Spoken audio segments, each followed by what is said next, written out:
Cops. Cops. By Yeah, Buster Keaton and Eddie Klein. indeed. I thought this was kind of weirdly dark for a Buster Keaton movie.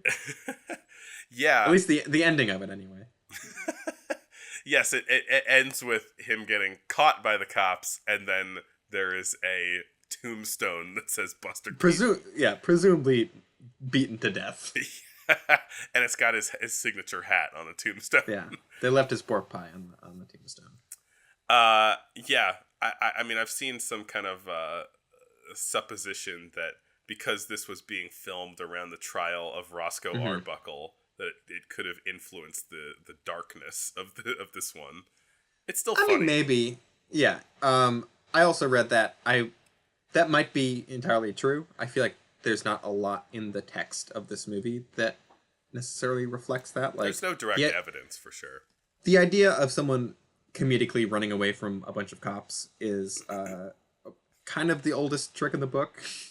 I know, this is like harkening back to like an early genre of running from cops movies. That was very, very early. I feel like, Aliski made running from cop movies. Like that was almost right away. They're like, how can we make a comedy with motion picture? Have people running from cops.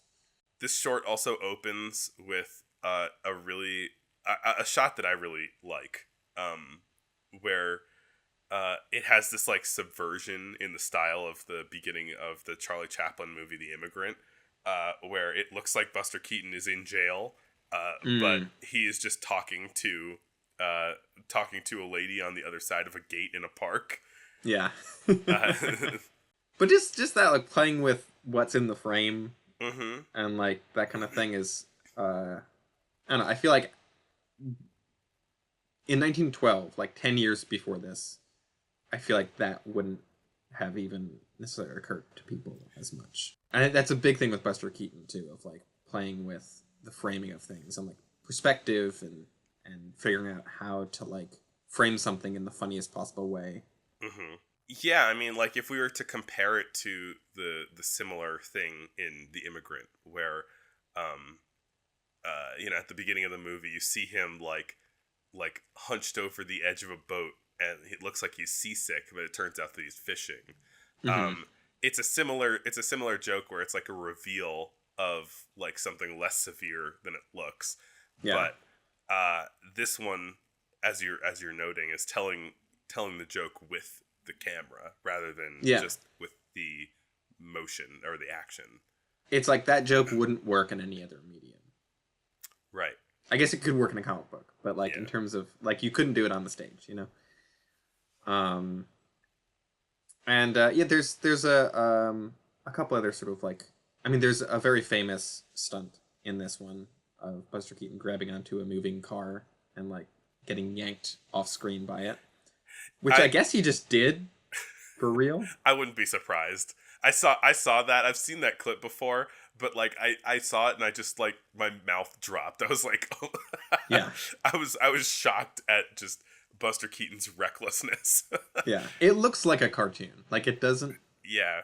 It kind of doesn't look real just because of how like goofy it is. It's a great stunt. It's a great shot. Yeah. Probably dislocated his arm while he was doing it. Probably. There's a really good, there's an episode of Every Frame a Painting, the great YouTube series, about Buster Keaton and how he frames stuff and how he kind of approaches physical comedy in like filmmaking, which I'd seen before, but I revisited for this after watching this movie. And yeah, just shout out to Every Frame a Painting. They don't need OG film essayist. Yeah, pretty much.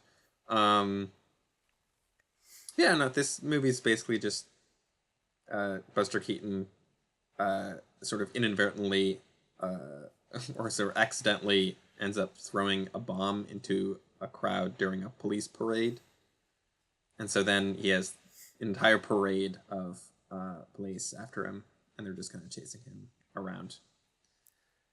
There's also just like a lot of people like accidentally stealing things in this Mm-hmm. movie. There, he sees a horse that has a sign on it that says $5, and he just gives a random guy standing next to the horse $5, walks away with the horse, and then you see that it is a sign for a suit and not a horse. But even that is the thing where it's like the horse is blocking part of the sign. Yeah. So then he takes the horse away and reveals the full... Like, that's the sort of... There's a lot of that kind of thing in Buster Keaton movies. As we were touching on with the last episode, I'm noticing that I see a lot more Looney Tunes DNA in Buster Keaton than in, like, Charlie Chaplin, for example. Yeah. It's that thing with the horse is a very Looney Tunes joke, I feel like, as well. For sure. Another, like, kind of weird thing that I took note of is as he's holding this sort of cartoon bomb with, like, the big fuse coming out of it, he lights a cigarette with it, which is exactly how Harold Lloyd blew off his fingers. He was lighting a cigarette with what he thought was a prop bomb, and it was a real bomb. Oh my god, I didn't... And it blew up in his hand. So I don't know if that was a deliberate sort of reference to that, because that doesn't happen. But maybe there's just a common gag is lighting a cigarette with a bomb. It's it's pretty iconic. If it were less cartoony, it would be cool in, like, an 80s action movie.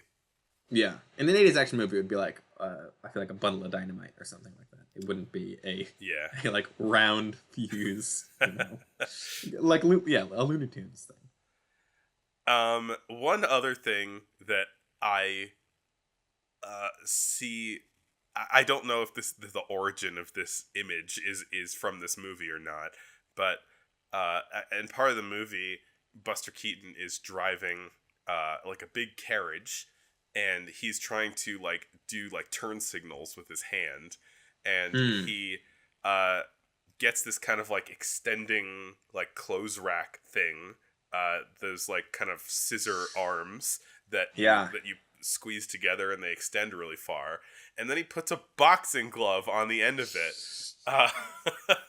And he's using it to do turn signals, but I'm like, is this new? Is this that the origin of that extending boxing glove? The extending boxing glove thing? It might be. Like, as far as I know. Sure. So he initially is trying to use it for turn signaling, but then he clocks a cop in the face. Yeah. Naturally, he ends up punching someone with his boxing glove. His big extendo old boxing glove. Punching machine. He can't type, though.